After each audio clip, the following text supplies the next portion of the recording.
ስለዚህ ጨዋታውን እንጀምር።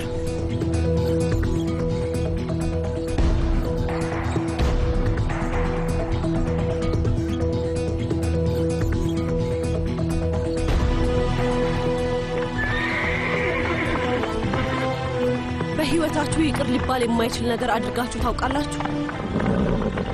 እኔ አውቃለሁ።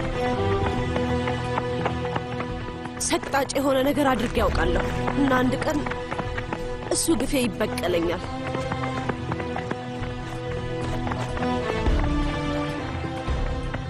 እስቲ ሌለ ያማ ልጄ ጃን እናቱ ደህና ነኝ፣ ምንም አልሆንኩኝም።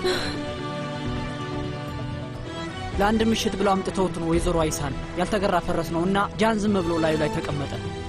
እብድ ነህ ልበል ልጄ? ማዬ እስቲ ተመልከቹ፣ አያምርም? ጃን ምን እያደረክ ያለ መስሎ ነበር?